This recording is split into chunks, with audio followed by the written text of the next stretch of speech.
Check, check. Check, check, check. Checkity check. Check, check. Check, check. Check, check. How are you? Check, check. Check, check.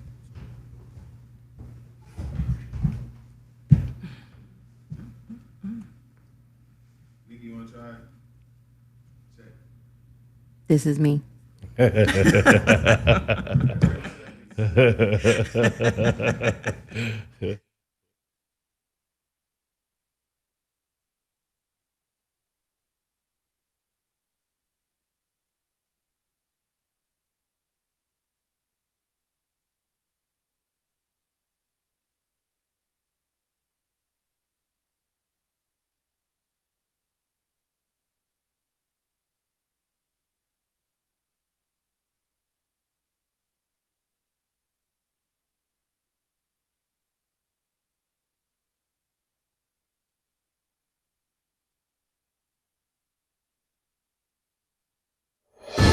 Well. Welcome. You're at the intersection. We've got a lot to unpack today. We've got some special guests in the studio today. Get your phones ready. It's going to be a hot conversation. You're at the intersection. I'm Senator Isadore Hall. I'm Nikki Flores. Give us a call, 323-879-4445. Yes, we are on Joe's YouTube station yet again today. And you're going to find that this is going to be a blessing for you. You're at the intersection. You're listening to Dash Talk X. Another sports note, and not a good one. Breaking news coming into us from San Diego, California, where former Browns tight end and top draft choice when he came out of the University of Miami, Kellen Winslow Jr., has been found guilty of rape, indecent exposure, and lewd conduct. And he faces other charges of rape and lewd conduct involving 5 women. The jury is still deliberating on those additional charges. Danielle, the sentencing range, at least on what he's been convicted on right now, 15 years to life. Yeah, facing life in prison. And what's the most disturbing about all of this is when he was first charged in, 2018? Yes. He then, while he's out, did more allegedly lewd things to other women. So there seems to be a pattern, an issue. Maybe he needs more than just jail time. 15 years to life for a guy that really had the whole world in his hands when he came into the NFL and had the pedigree to follow that. He's the son of Kellen Winslow Sr. Yeah, so give us a call, 323-879-4445. You're listening to The Intersection. So we've got a situation, Willis. We've got a serious situation. And the situation that I'm just looking at this and I'm seeing a pattern. And I don't know if this is a pattern. I don't want to bash the NFL. I'm not going to do that. But I'm seeing a pattern because, we already dealt with Aaron Hernandez and with the CTE piece. Now we're dealing with Kevin Winslow.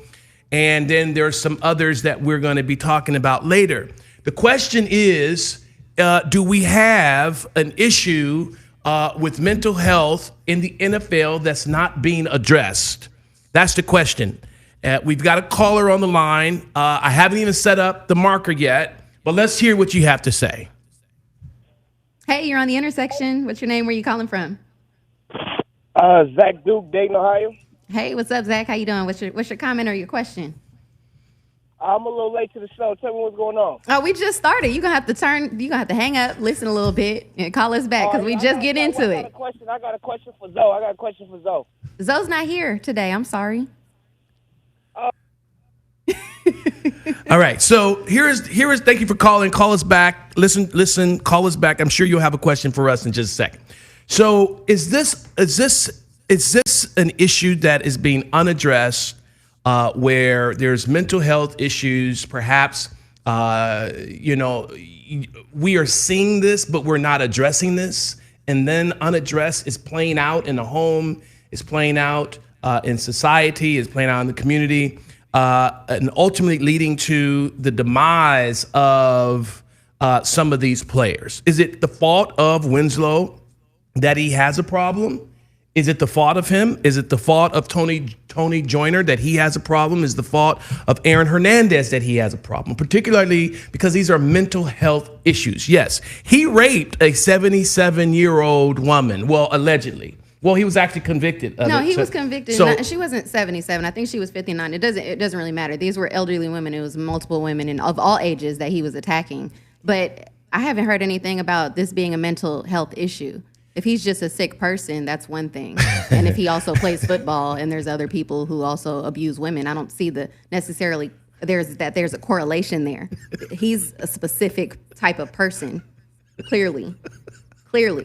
Befriending homeless women, picked up a hitchhiker, molested her, raped some 17-year-old when he was 19. So he's been doing this for a long time, his entire life. This don't really sound like a football situation to me. This sounds like maybe a person who was in a position of privilege and who was in a position of idolization that kind of was able to continue doing this and perpetuating these violence acts against women. I don't know. Do you think perhaps it could be an issue where something was not addressed? I mean, maybe there's a clinical issue unaddressed that could ultimately lead towards this type of behavior. They may not have. It's true. I'm just saying, because this is actually a character flaw. Something ain't ticking. If this is a behavior of his, and these are 5, perhaps there could be more that we just don't know about. But these are 5 women that this guy, that's not normal. Mm-mm. So there could be some type of mental illness that has not been identified or traced. Yeah, this specific case, though, I'm not seeing this as a football hit in the head, then he went out and did some things. This sounds like he's been like this his whole life.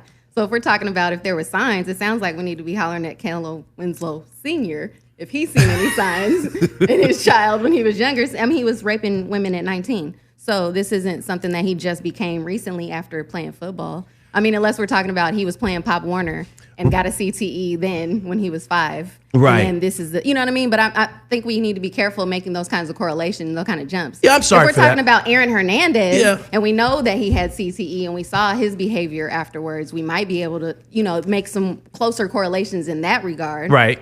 But I'm not going to argue with you. I'm not going to argue with you on that. I think you got a good point on that.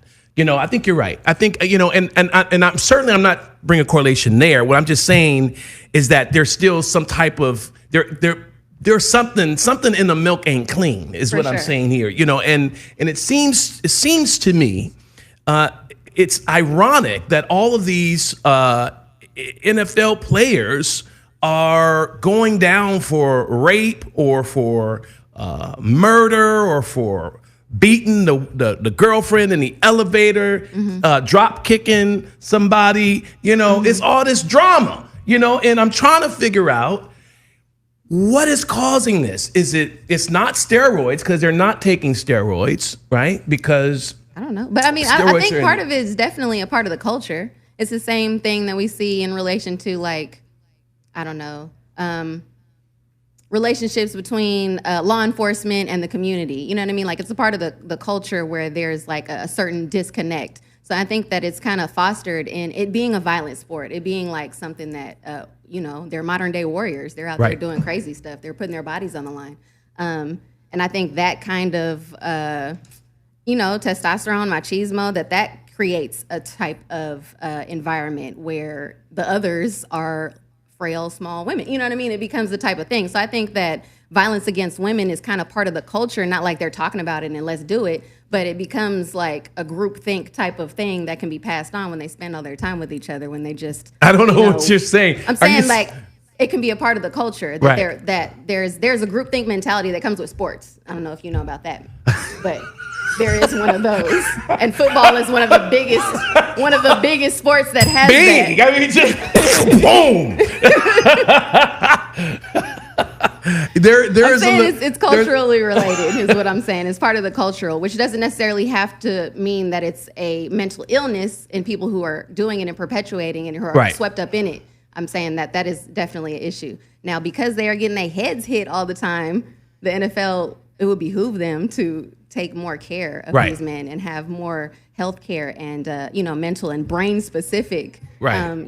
scans and tests and all that kind of stuff. So this person, we're going to go to this caller, but we have a guy who has a fetish apparently with senior citizens, right? With elderly people. And that's because they said that he exposed himself to a 77-year-old woman in the spa. Then he raped a 55 or whatever. So he has a fetish. This is a young 30-year-old who has a fetish with old people, with elderly people. Let's go to the caller. Hey, you're on the intersection. What's your question, comment? Where are you calling from? Hey, yes, this is Zach Duke. I called back before. I'm from Dayton, Ohio. Hey. Now, I hear you guys talking about this Hernandez guy. Now, I know he's not a African-American. I don't like to use the word black, but I don't believe this rape is an isolated situation. Just with the NFL, I believe this is really, because I'm a black man, I want to focus on the black culture. It's starting at a young age. Most of these kids are being molested as a child, and they are reciprocating the process. What we have to do as a community is be honest and say, okay, my uncle or my granddaughter, whoever, is a rapist. We have to get this man off the streets. And then we have to get our child, whether it be a woman or a boy or a girl, we have to get them the adequate help as far as therapy. I don't believe we are strong enough mentally to help. Well, as of yet, we are not strong enough mentally to help a child who's been molested, because if that was the case, this molestation would have stopped it would have decreased a long time ago. We have to be prideful as men and take our job back, our job as men, and protect our children and our women, because I feel like that's who's to blame, us black men. I'm not talking about these other races. I'm just talking about us specifically with this rape going on. We have to take responsibility as men, say we're not going to put ourselves in these positions, because these these college players are getting caught up in these rapes. These young boys are getting caught up in these rape situations. We have to take more parental guardianship over our children. That's my big thing. I want the viewers to hear. Thank you for your call. Thank you for your call. I mean, parents, y'all could help with this for sure. Right. I mean, and also I think the other thing is, men don't talk about things like that. He was talking about molestation going on in the black community, and as a child, or even saying, something happened to me, or whatever it is that could help for sure. Hey, you're on the intersection. What's your question or comment? Where are you calling from? I am calling from southernmost San Diego, next to the border of Tijuana. Hey, thanks for calling. Thanks for calling. So glad to have a woman calling today. You're welcome. It's true. And I don't know exactly why I'm calling in or what my question is, because I got a text that said, please call in now. So here I am. Well, we appreciate you calling in, and thank you for calling. We're talking about some of these NFL players and the issue of mental health illness that's leading towards rape and certain characteristics and behaviors. And so, we're talking about Kevin Winslow and Aaron Hernandez, and whether or not these are mental health issues that should be addressed or that have gone unaddressed that ultimately led to their own demise. So thank you for calling in. So to your point, and then we'll move on. There are in the black community, and we have, by the way, we have a therapist who's going to be with us, going to join us in about 5 to 7 minutes to unpack some of this stuff and some of the questions or the comments that the caller made. Mm-hmm. But in the black community, it was said, hey, don't air your dirty business in the street. Black folks don't go to therapy. Black folks don't go get counseling. It was always go to church and let Pastor Buchanan or Pastor Williams pray for you and get that demon out of you. We didn't do that. And so now we're finding that absent of counseling, we're going in a spot where we are now unloading in a community frustration that has been packed in us for years. Let's go to the caller. Black folks don't go get counseling. Okay, that's your comment. Hi, good morning. Hello. Hello? Hi, you're on the intersection. Hi, good morning. I wanted to just call and comment on mental health in the Black community and people of color in general. I think that, mental health is a kind of like more of a taboo in our community. We don't really seek mental health. We think it's something that can be prayed out. We think that it's something that, we don't like talking to people. We don't want telling people in our business. And I work in the education system, and so seeing that it's more of a generational thing. We have to take ownership on where do we break the cycle as far as our children are concerned. Things that worked for us when we were younger aren't working for the generation now. And so, some things can't be prayed out. Some things really are mental. Some things are mental illnesses. And, and I think also as far as like molestation and rape is concerned as Black men is concerned, I think it's more so they feel ashamed and question their sexuality. And that's why a lot of times they don't really talk about it. They don't feel okay to talk about it. You're right. You're right. It really sucks because, like I said, I work with middle school students, so I see the cycle, I see the history, the generational curses of our people of color not wanting to seek help because they think that it's something that they've done as a parent, it's something that they've done. In reality, it's just plain and simple mental health. Help them while you can, as opposed to trying to call the priest over, get it prayed out, or not putting them on medication, not letting them know it's okay to talk to someone, even if it's not them. Seek the help that they can get now, so that when they get older, they won't have those demons fighting them in their head. Right. Because it's really, really sad. So you're right, and the people don't get. It was, as the lady said, the kind lady called in and said, thank you for calling in. Give us a call, 323-879-4445. But as she said, it's taboo. And oftentimes, you're crazy because you have to go to a counselor. Or you're crazy because you have to go to a psychologist or psychiatrist. Or that you're weak for needing to talk to somebody and get that out of you and deal with it. Or, like, you was molested when you was little. Get over that. You grown now. That kind of talk is very common. And I think part of that is definitely survival. We've had a lot of issues that we've had to deal with in our community. So we just used to stuffing that one down and moving on to the next one. Exactly. All that stuff. All that stuff is coming up in big ways today. Well, you look at Aaron Hernandez, right? So his brother spoke about Aaron and said that he was molested as a child. He had all type of issues going on and his suppressed. His father beat him and all this other kind of stuff. And it went undetected or treated, and it started manifesting itself in different ways. And then you find out that he had a boyfriend and a wife. That he was covering up the boyfriend, but he had a wife. The wife apparently didn't know about it. And so he's fighting. He had an internal war going on. He had issues that he could not address. Let's go to the caller. Hey, you're on The Intersection. What's your question or comment?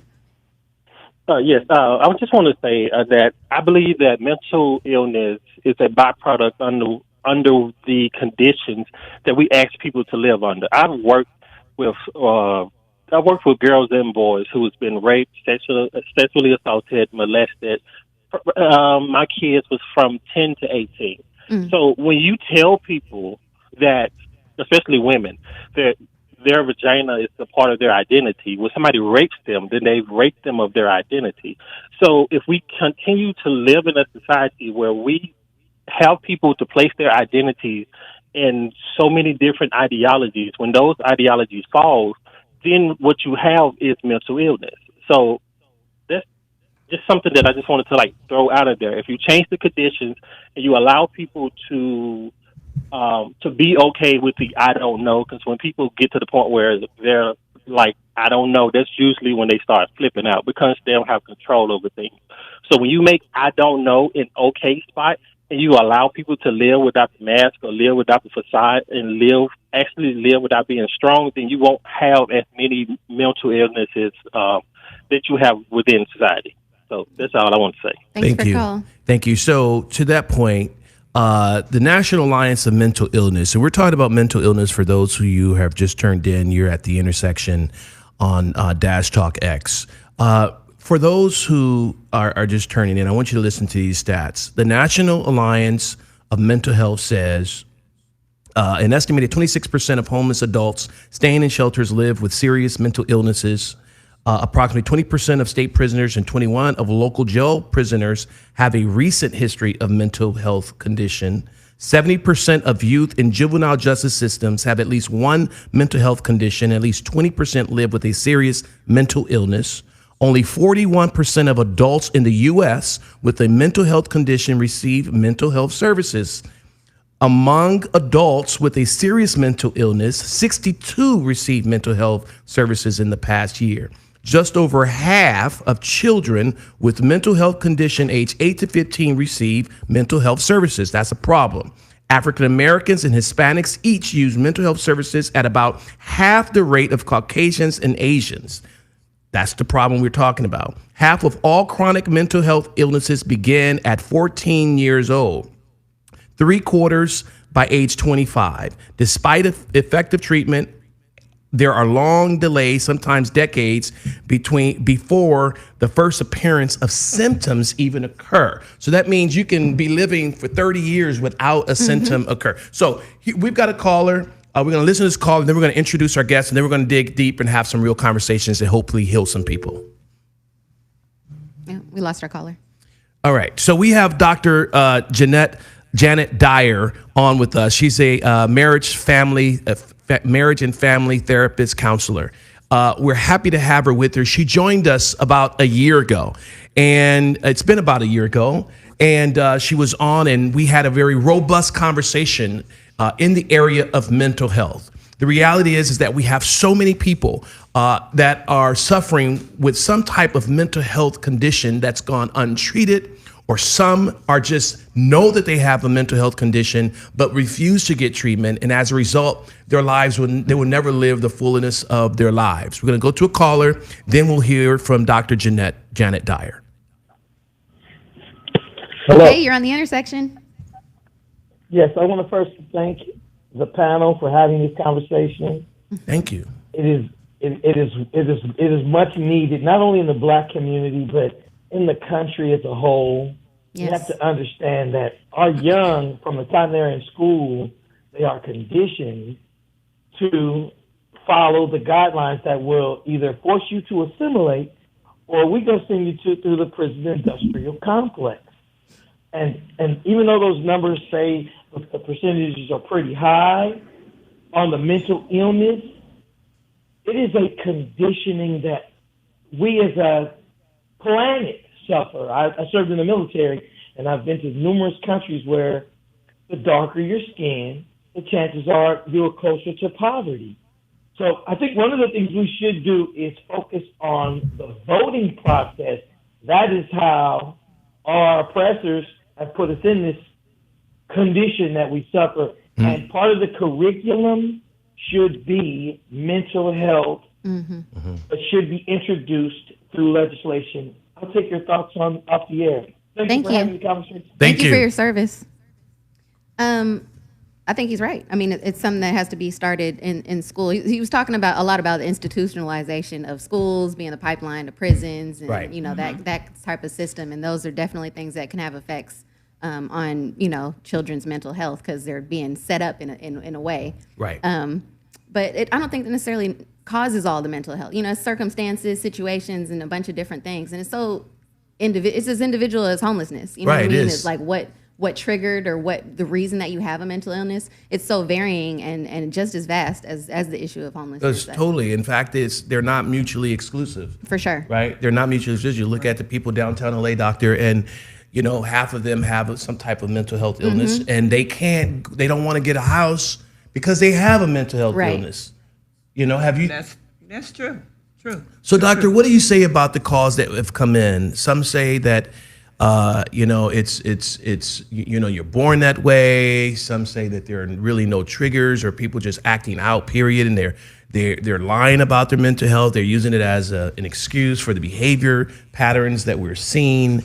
What is your comment on that? And also, I want you to comment on the discussion we had regarding Hernandez and also Winslow, that characteristic that that makes you that pushes you to a certain behavior that folks just don't understand. I understand. One thing, thanks again for having Absolutely. me back. And I do want to make one little slight correction. I'm not a doctor. Doctor, but I'm sorry. I am. Right. Maybe I need to go Well, back I'm and speaking become a into doctor. existence. Yeah. Right, exactly. But I am a licensed marriage and family therapist. Just as you were saying that there are so many different factors and you have to take it case by case.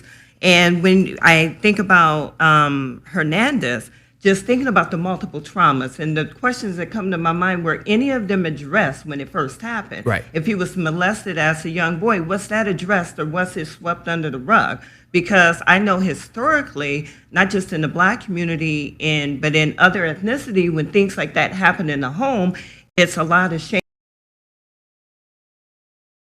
The rug. Right. And as you guys both mentioned, how we may go to church, pray it away. Let's pray about that. You're gonna be okay. Right. You got raped when you're a child. You should be over that. You're an Right. adult now. Let's move on with your life.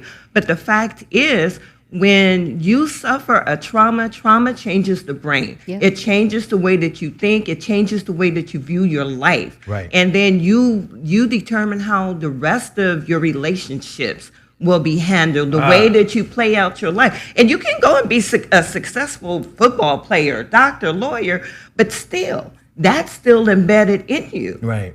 Yeah. So that trauma unaddressed affects your brain, and it navigates the course of your life thereafter unaddressed. Is that what Yeah, you're saying? unaddressed, definitely. Right. And so let's talk about the behavior of a rapist. A rapist that's raping 5-10 people. Let's talk. Let's go there. You're saying that unaddressed. First of all, does that qualify? Is that a behavior? Is that a mental illness?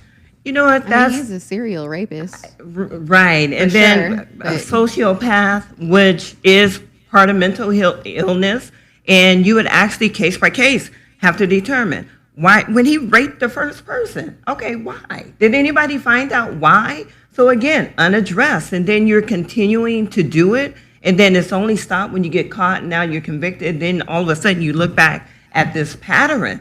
It's And then even when he was out on probation, He did which it means again. that it's like compulsory for him. You know what I mean? Right, Something that he exactly. can't control is what Right. it sounds like to me, because he's out on probation for the same thing and exposing himself and doing lewd acts in the meantime. He's putting himself at risk. So it's like Right. against his own whether self-preservation. yeah, you know what whether I mean? he can control it or not control it, or it's just a great desire that he wants to fulfill because Right. this is his yearning, this is his drive. He's continuing to do it. Right. Then again, we go back to treatment. Was anything done? Did any family member step in? And maybe someone did, and he decided, no, I'm good the way that I am. Right. A lot of people with mental illness are actually good with who they are.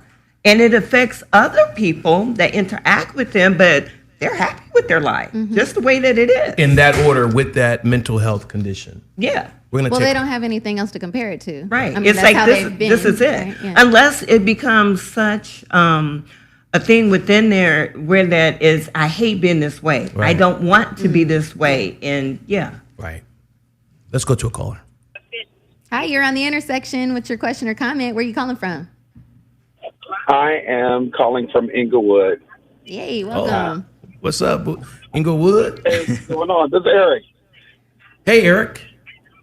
How you doing, sir? Good. So, listen, I'm listening to the show online, and my question is this. One, I'm not sure of what the percentage is for the homeless veterans with mental issues.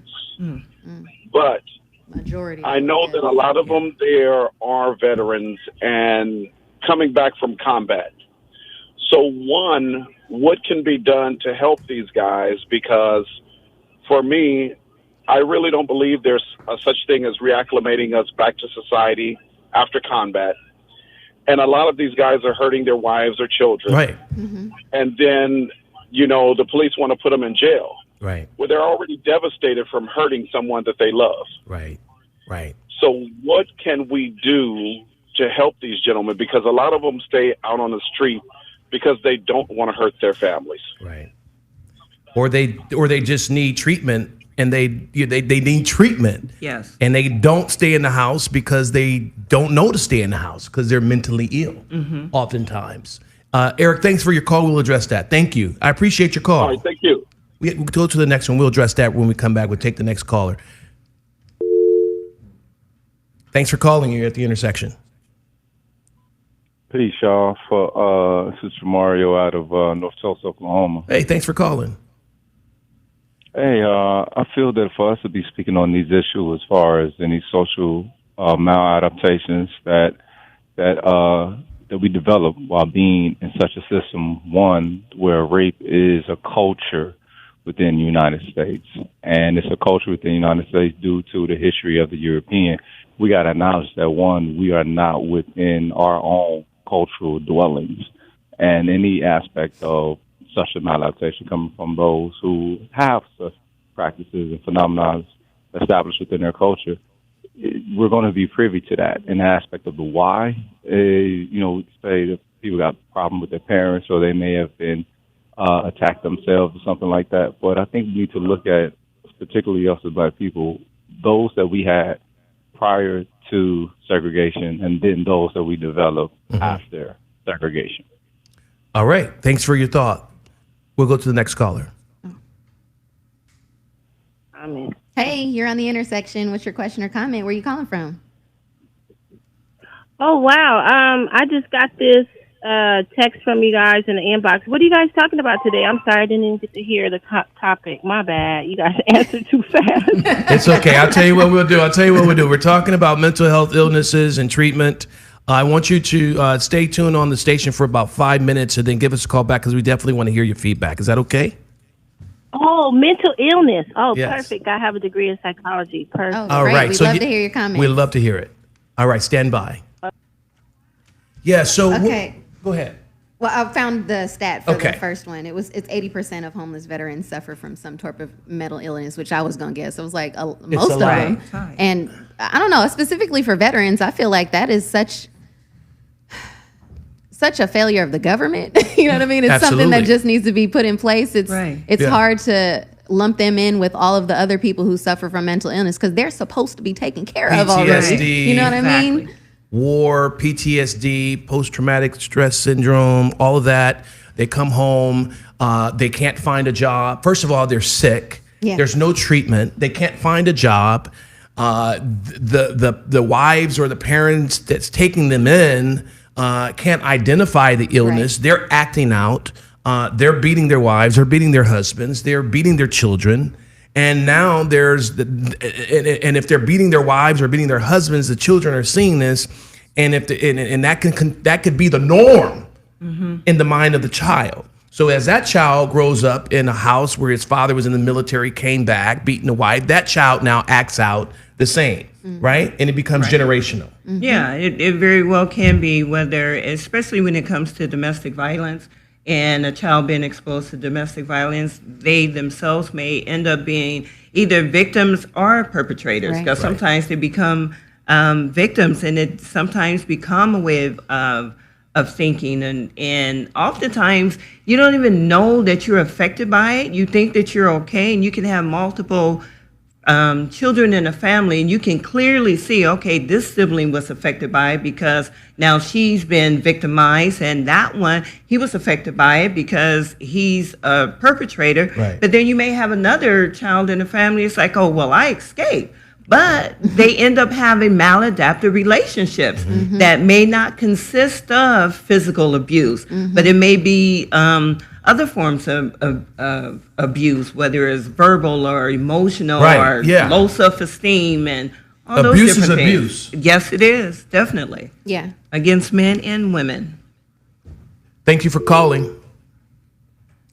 And then our other caller was making some comments about, this just kind of being like a result of European influence and all that kind of stuff.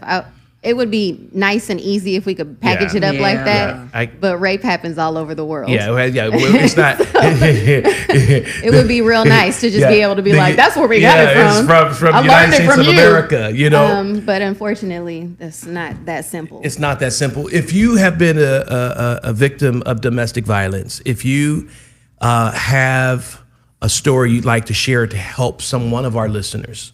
This is a very serious issue. We have a counselor here on hand that can help you through this. If you want to share how you got out of this, give us a call, 323-879-4445. And Ms. Dier, can you define for our listeners what a maladaptive relationship is? It just sounds like. It's what could just simply put, just dysfunctional, and you learn to live within that dysfunction. Yeah. And a lot of relationship, as you mentioned earlier, it's like we could do show every week or every month on relationship, because that's the center of life in society is relationship. And when you don't know how to navigate a relationship, because you have two different people, two different backgrounds, frame of reference, experiences that they've gone through, and now you're trying to put them together. It doesn't matter if it's heterosexual, homosexual, gay, LGBT, doesn't matter. You still have two people coming together that have experiences. And those, we learn so much in childhood from our first early childhood caregivers on how to navigate relationships. We learn how to view ourselves, other in the world from those relationships. And then sometimes if there was a dominating parent wasn't there, you weren't taught care or love of yourself, you internalize all of that. That's when you develop your attachment styles. When you have someone you can't go, you leaving? It's you're so insecure in your attachment. I can't go to work and go have a drink with the boys. Separation and now, anxiety. now all of a sudden you hit me up all day long because you're nervous. Yeah. I always say you want to learn something about somebody. Meet their parents or whatever, but see them interact with their parents and their siblings. Because no matter what age somebody is, when they're around their parents or siblings, they're most comfortable. They're a child. And so they are acting, in their most natural. I always see some crazy thing. You know what I mean? 70-year-old brothers and they fighting because they always never got along or whatever it is. You can learn a lot about people from their familial relationships, and parents especially. Your mama wait on you hand and foot. That's not what she gonna do for you. And you know what? And even when it comes to dating, and this is what sucks about being a therapist. when you're trying to date, it's like you're analyzing. It's so important. It's like don't worry about what I do. Let's just have coffee.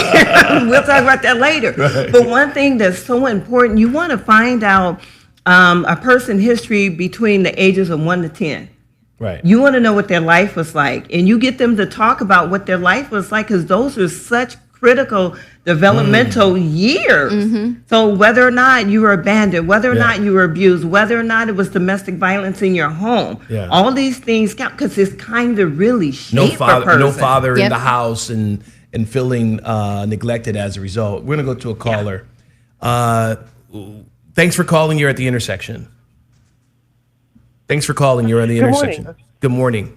Good morning. This is Kim from Wichita, Kansas. I'm watching you guys live on YouTube. Thanks, Kim. Thank you. And I have a question. Hi, Kim. Go ahead. Outside of the post-traumatic stress thing, with black men specifically and black people, we also suffer from post-traumatic slave syndrome, which Dr. Joy DeGruy talks about a lot. So I always wonder if, black men who serve their country kind of have two specific kind of clashing post-traumatic stress disorders. How can they find resources or someone that can address both issues? Because I think when you decide as a black man in this country, dealing with what we deal with, no representation, and then you decide to serve a country that doesn't represent you, that's like a whole nother thing. So what kind of suggestions could you have for people, or how could they find some type of solace in someone that looks like them, that can kind of understand that kind of trauma? I'll take the answer offline. Thank you. Thank you. That's an excellent question, really to bring up PTSD and then also post-traumatic slave syndrome. And both of they're intertwined, and PTSD is PTSD, no matter the source. And I do like the post-traumatic slave syndrome because it all plays a factor. How do you get help? I do work, and I actually specialize with working with Black men.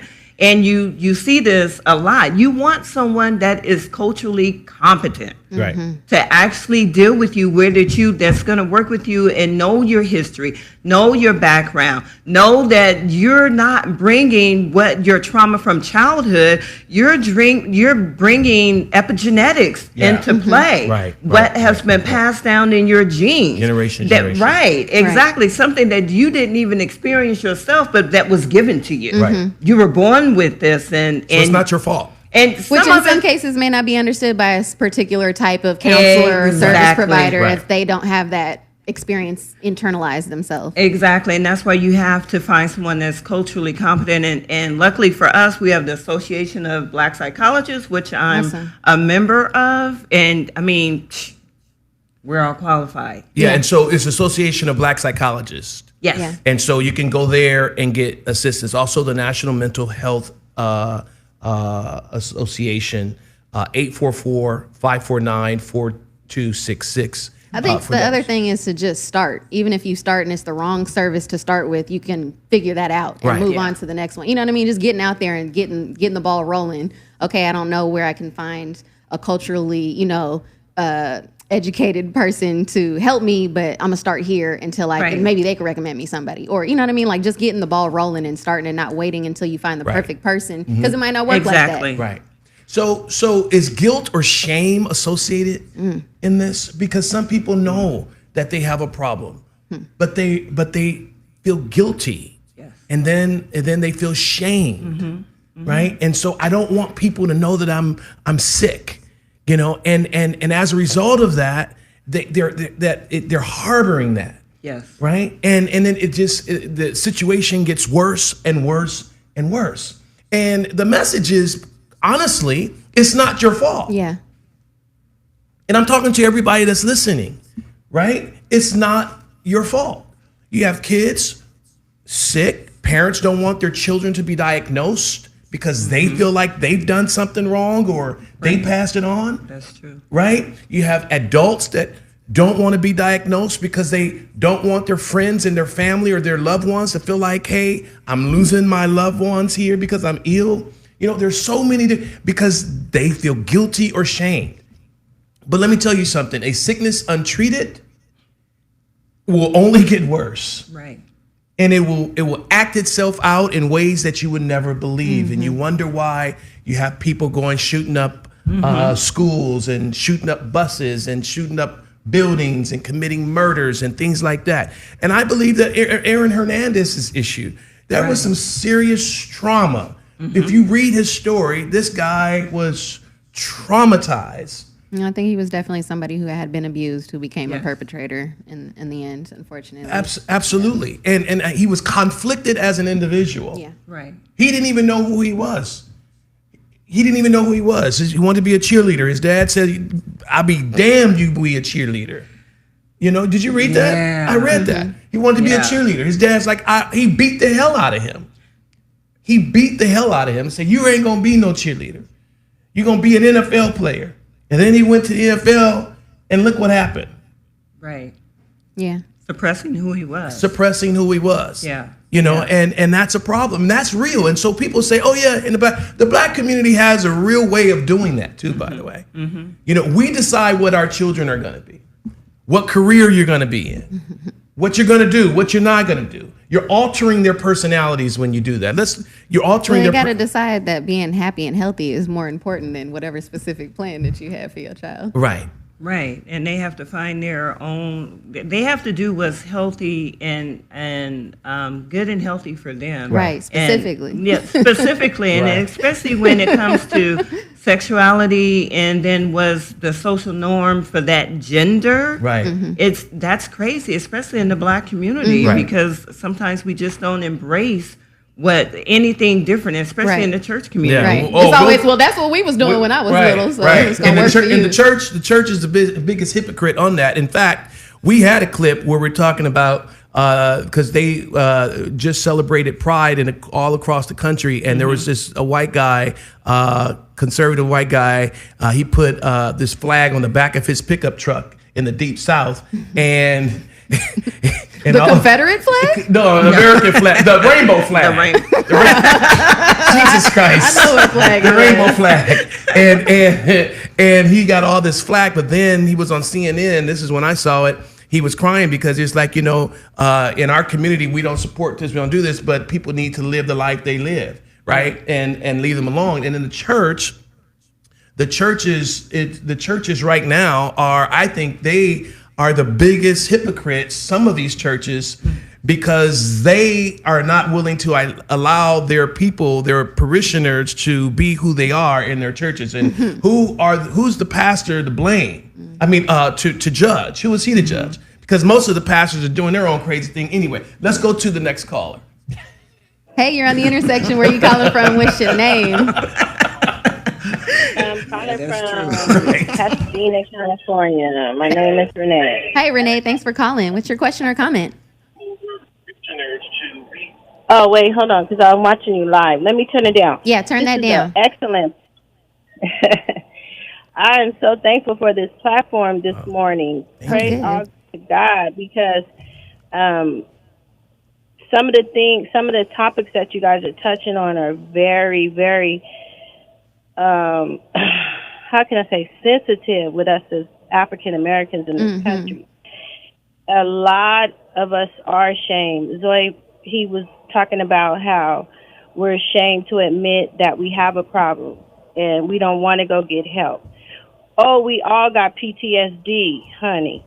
We all got that. We got that from the murders, from the killings of our people every day. Yeah. So our whole community has PTSD, bottom line. Okay, so now you guys have set a platform that is so outstanding, because if you can reach the millions of us that need this help to change our minds and the way that we think, because of all this trauma that has happened to us throughout the years with slavery, with all the lies that we've been told, and all the murdering and all the experiments that they've done on our people, and just everything that now, because of the internet, is coming to the head and telling us who we really are as a people.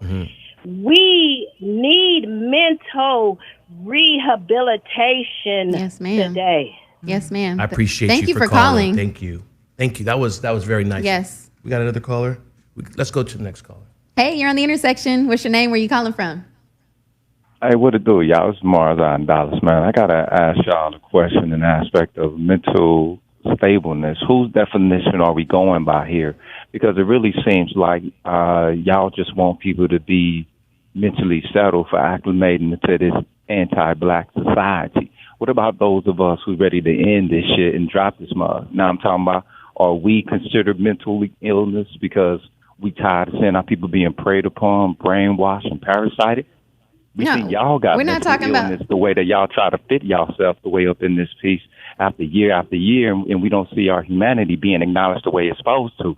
Old girl talking about that y'all should have let old dude, he should have let his son grow up to be a cheerleader.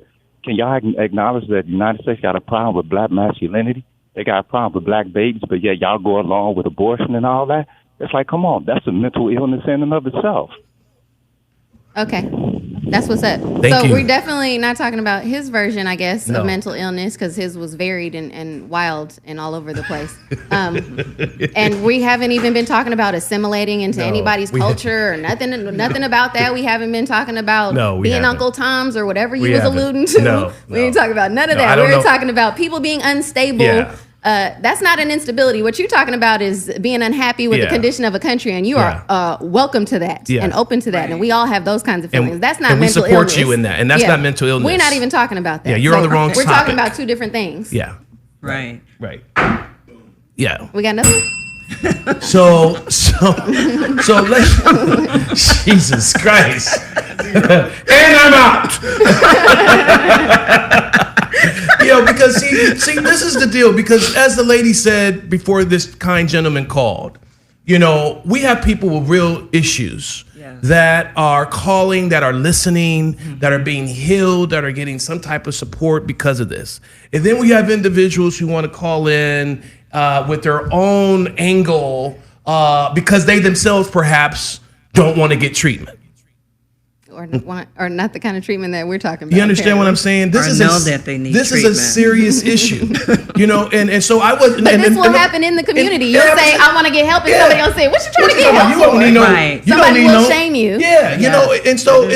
And he talked about what we were saying about Aaron Hernandez. Aaron Hernandez's father, basically telling his son, "No, you're not going to be a cheerleader." We weren't saying that he should go and be a cheerleader.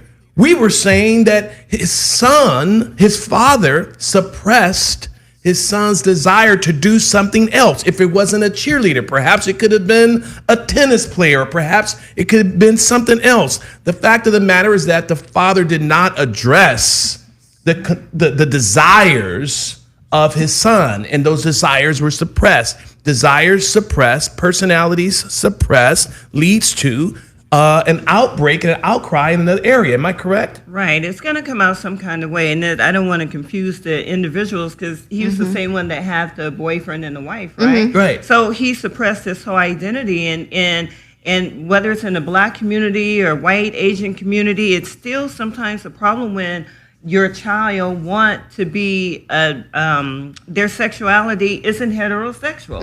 And then especially with men, it's like, oh, my son want to do something that's for a girl? Right. No, you're not doing that. You're a man. Go play football. And it's like, well, obviously he had a desire for other men. And that has to be, and people may not agree with me, if that's okay, this isn't for you then. You have to allow people, especially adult kids, when they get to be adult, just embrace who they are, not necessarily their choices. That's the reason why is so many individuals within the LGBT community that have anxiety, have depression, suicide rate within that community is so high. And I've talked to so many that have had different outcomes when they came out. Is the family embrace them and say, "Are you happy?" "Yes, I'm happy." "Okay, wonderful." They live their lives. The other ones, shame, guilt. What's wrong with you? And so then all that gets suppressed. Right. I think another fault is like the very limited definition of Black masculinity that he was referring to, which only means what?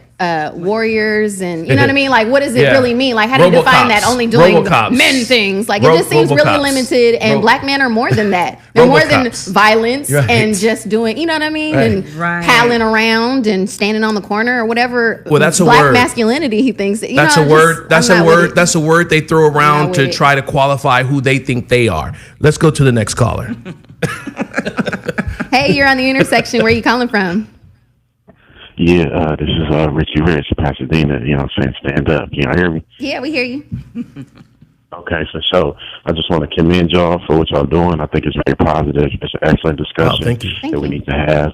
I'm a military man, gang member, battle with drugs and mental things myself. You know what I'm saying? Went to prison and all that. Yeah. And what I just say is that oftentimes we are going off of the media's and this perpetuated idea of what it is to have to go through the Black experience. And we just have to remember, we're the original people of science and everything. So look for the tales of victory that aren't reported on the news. You know what I'm saying? Because we do things collectively and individually that supersede the stereotypes and the stigmas, and we're never really acknowledged for it or awarded for it. I see the elderly, everybody a part of the community, overcoming obstacles, helping each other and loving each other. Yes. And because we are so, we're the best, we're the original people of everything. We're the mark of beauty, heroism, intelligence, magneticism, everything. So, of course, we're going to be jealous. And people are going to be jealous of us and preyed upon us. So I just want to say that, there are victorious people out there, even though their finances or their record may not support it, and somebody's mental illness may be brilliant in a different situation. So we just got to be down with each other no matter what. Thank you. Thank you for what y'all doing. Hey, man, thank you. Really appreciate that. And that in of itself is healing, right? That's healing, right? when For you sure. can call and identify and say, Yes. you know, that's healing. Yes. Talking about a condition that you're suffering with is healing. That's where it starts. That's Right? where it all starts. And that's what we're talking about right now on the intersection. Is it's seeing a need, addressing the need, so you can be on the road to recovery, right? Because this is, listen, we'll open this platform up as often as we need to, right? To address the concerns of our listeners and to make sure that you're getting the treatment and the healing that you so rightfully deserve. You know, and I know I have been trying to. I've had friends have had mental illness. I have a cousin and she's bipolar. You know, and I mean she goes on the deep end sometime or whatnot. You know, and that's a serious condition. It's a hard one. It's a hard one. You know, and I pray for her and I wish her well. You know, she's a sweetheart. You know, but when she doesn't take her medication, That's the key. It's a problem. And some people say, "Oh, don't take those medications." Well, sometimes you got to take something to help you to normalize your situation. You know, I don't necessarily believe in medications like that, but when you have a mental illness, you know, you have to stabilize your condition. What do you say were those who have to take medication, who have a mental illness, that are being required to take medication to help normalize them? I think it's essential. And in some cases, you don't have to take medications, but when, say, like with bipolar, and if you have severe depression and you need to take, or either a psychotic disorder, you need to take your medication and you need to take it on a regular basis. Just like you said, when she's on her meds, she's fine. Once you come off, and you can't quit it cold turkey. If it's someone out there that's considering stopping your meds, seek your go back to your psychiatrist and get a consult, because you can't stop it cold turkey, because it's going to send you into a tailspin. Yeah. Right. It's not good. Yeah. Right. Don't self-diagnose and don't self-dose. Yeah. Right. So I just want to say, Ms. Dier, thank you so much for Thank you for having me. Yeah, because this condition, this is serious in our community, particularly in the African American community, where we don't get the treatment we need. Listen, I've had counseling before, you know, and I haven't had a mental illness that I thought I need counseling for. I just need to get some things together. Right. You know, and you General know, life support. yeah, That's right. what I call it. Yeah, you know, and so I'm not ashamed to say it. In fact, hell, I'm thinking about after this going to get some stuff checked out right now. A tune-up. A tune-up. You know, listen, your body is like a computer. Yeah. Your body is like a car. Right, you drive it. You got to get it serviced. You got to get it checked up. You got to get it tuned up. You got to get regular. it right. You understand? Right, on the regular, and it's natural. And that's what I look at counseling as that. For those out there, I look at counseling as that. Your body is like a car. You need a tune up every once in a while. A computer. You need to be recharged every once in a while. Do not look at counseling as if it's a taboo or as if you're crazy. Do not do that. You need to better your lives, and sometimes that's how you do it. I want to thank you, Ms. Dier, for coming on, and thank you, Zoe, and all your YouTube followers for listening in. You're at The Intersection. I'm Senator Isadore Hall. I'm Nikki Flores. And you're listening to The Intersection on Dash Talk X. We'll see you next time. God bless you. And please be nice to somebody and go help somebody. The National Mental Health Institute, 844-549-4266. If you yourself need some treatment, make sure you seek counseling. God bless you.